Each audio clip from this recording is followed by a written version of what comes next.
I I've decided that Julia is pretty selfish and preoccupied, and I'm beginning to feel more like she's just using me to make herself look good at work, and she's not interested in a friendship like I had hoped. What do you mean? Well, what happened? Well, as you know, we have been working on this business project together, and I have spent a bulk of my time meeting when it's been convenient for her. And just this once, I asked her to come over to my place on Friday night for dinner to work on the project and catch up socially, and she tells me that she's got other plans. So you asked her to come to your home? When did this happen? Oh, just yesterday. I know. She might think I am confusing business with pleasure, but come on. Come on, you can cut me a little slack. I mean, I'm not going to put the moves on her. Do you think I'm stupid? I'm not going to jeopardize this project like that. Well, how do you think she interpreted your invitation? I shouldn't have to clarify myself. She should just trust me as a friend and remember who's doing the bulk of the work on this project.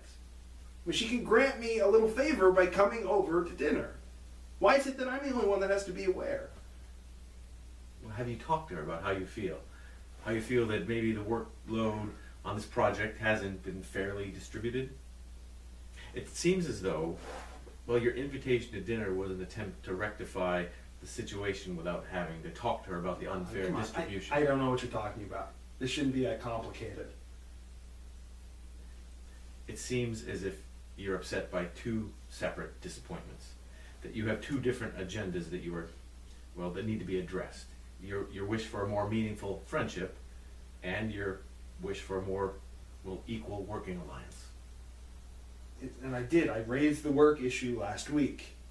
And she seemed surprised by my reaction, and she said that she would work extra hard on this one part of the project that I was having trouble with. But she did apologize, but she didn't seem as troubled as I would have thought. So, big deal. Why do you say big deal? Do you feel like she tried to address and rectify the situation? Yeah, but it wasn't good enough. Wasn't good enough. What would have made it good enough? I know that she wasn't sincere.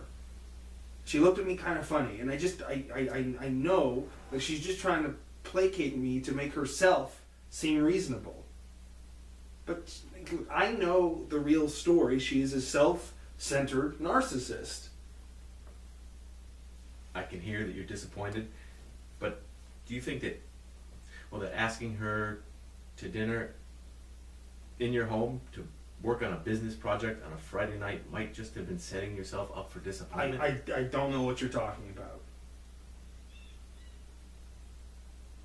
We've talked about this before. Look, you don't know this person. You can't possibly see what I now see about her. But she goes out to lunch and she goes out to dinner with lots of people at work. I know you're angry about being disappointed. Do you feel like I was siding with Julia just now when I asked about the nature and the timing of your invitation? No, I'm not saying that. Will you please stop overanalyzing this? It's not that big of a deal. I mean, can we move on? I have more important things on my agenda.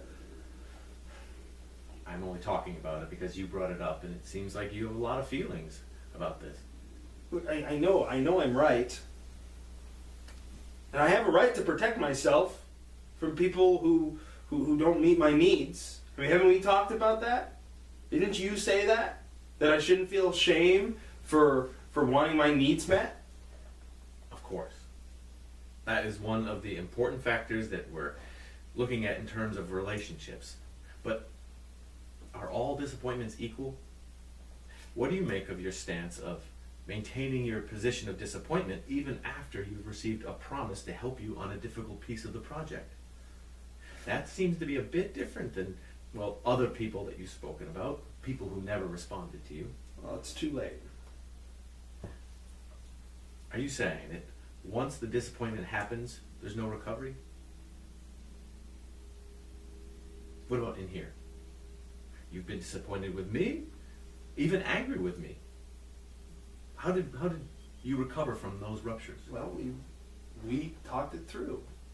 And you seem to tolerate my anger without retaliating. And so if someone can tolerate your anger, you let go of the disappointment. Yeah, I guess so. So if you have a chance to express your anger, you can recover the friendship? Not always. They have to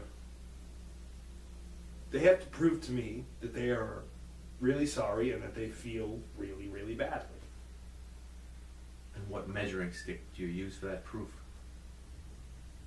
Oh, I have to see that I made them uncomfortable. And that I've made them suffer a little bit. You mean if you feel disappointed by someone, you have to get even. Make them suffer like you've suffered. Well, yeah. I mean, there's satisfaction in getting even. I mean, that actually, it feels good. You know, it balances the scales a little bit.